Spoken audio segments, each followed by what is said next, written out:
I love being the most popular person in the house. She's here. She might have food. I have no food.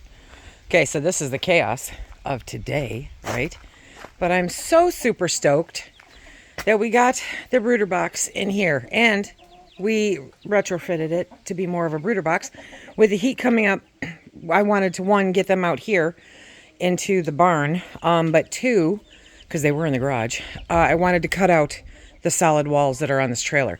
I bought this trailer originally because I thought I was going to be doing the farmer's market and I was going to retrofit it to put all of my stuff in. But then sanity kicked in and I said, no, I'm not going to do that. So I upgraded them and they got a grown-up waterer, and they have sides, there you go, to let the air flow, because you know the heat wave is supposed to be coming in about a week and they would have been too hot. So hi guys.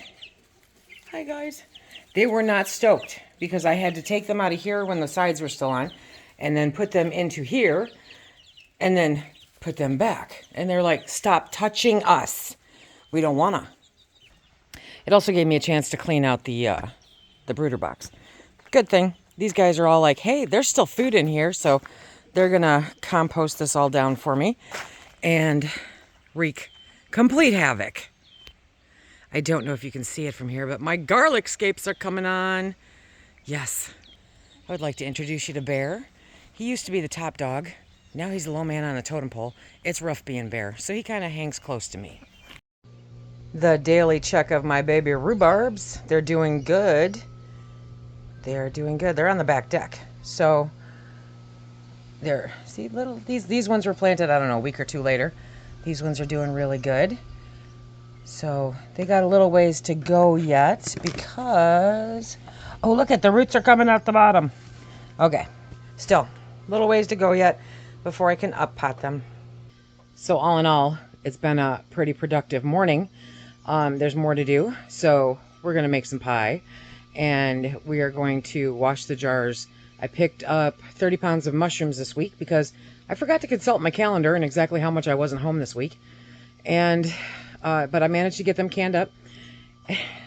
Never a dull moment. And so I have to wash those jars. And I thought that we would talk a little bit about grocery prices. I found this website. I'll put the link down below, theworldcounts.com. And it says the world population is too big to feed by 2050. Yeah.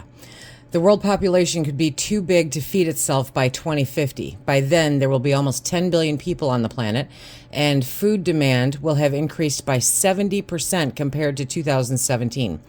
Scientists put the limit on how many people Earth can feed at 10 billion, max. Now, it seems like this might be a website geared towards vegetarianism or veganism.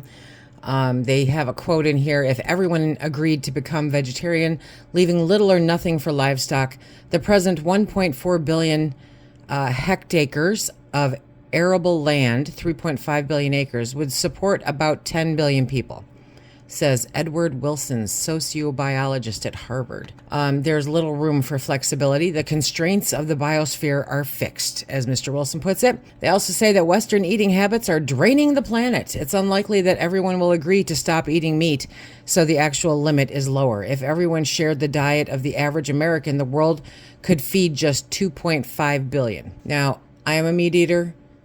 Our species have been meat eaters for a very long time. So I am not buying into the vegetarianism, veganism will save the planet. I find it highly unlikely. There's another link that I'll put down below, Supermarket News, and that this article was published March 28th, 2024. And it says grocery prices will increase in most categories in 2024. There's a news flash, right? They say the rate of food inflation for food at home is expected to slow as the year goes on, but prices in most categories will rise. Everything's going to go up, but it will slow down as the year goes on.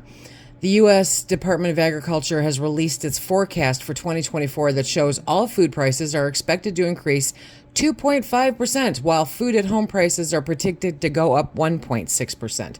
Now, you and I all go to the grocery store, and we know that our grocery bills have gone up significantly more than 2.5 or 1.6%. So I don't know if I don't know how they're coming up with these calculations. I don't pretend to know. Between January and February, the consumer price index for food at home rose just 1% and was still 1% higher than February of 2023. Again, I don't know where these percentages are coming from. So they are saying beef and veal prices were virtually unchanged while the cost of poultry and fish and seafood dropped. Retail egg prices were up 8.4% in February, but were still 17% below the cost a year ago. Well, that's because the laying flock was significantly reduced. So yeah, that's comparing apples and oranges. Beef and veal, eggs, and sugar and sweets are expected to increase the most in price for all of 2024. Sugar and sweets are forecasted to go up 5.8%, while egg prices could increase as much as 4.7%. Beef and veal prices are projected to increase 2.7% this year. Now, we all know cocoa is having an issue right now, right? And we all know that beef, for some reason, has gone exponentially higher. And these percentages are all a lot more than what they are reporting on these websites. When I talk about not enough food, I also have to consider that, okay, they are attacking the way that we produce our food. They want to replace it with lab grown. They want to replace it with insects.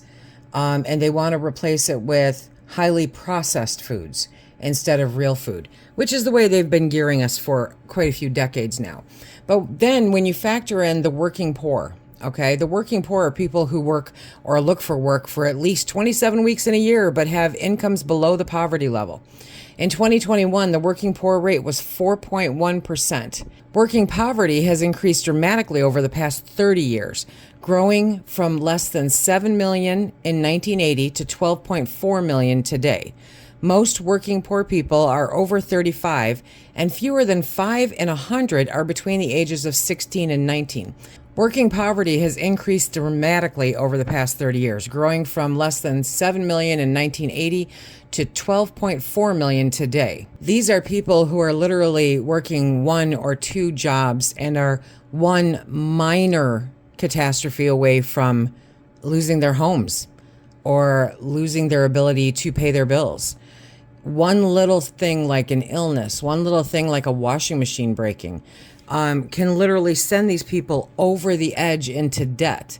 And, you know, the predators, the predator lenders that are out there are just waiting for them to do this.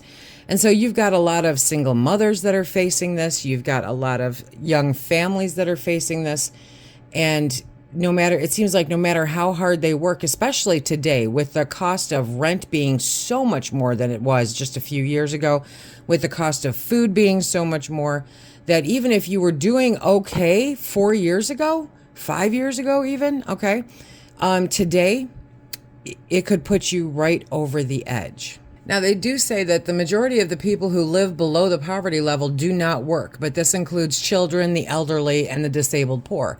Among the poor between ages 18 and 64 who are not disabled or in school in 2014, 51.8% worked for part of the previous year.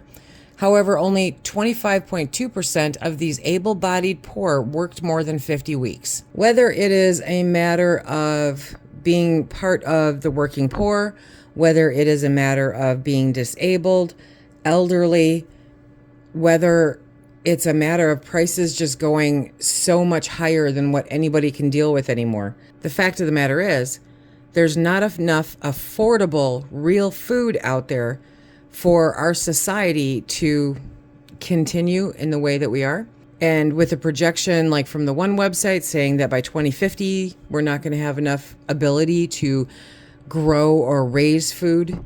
The hive mentality is absolutely phenomenal.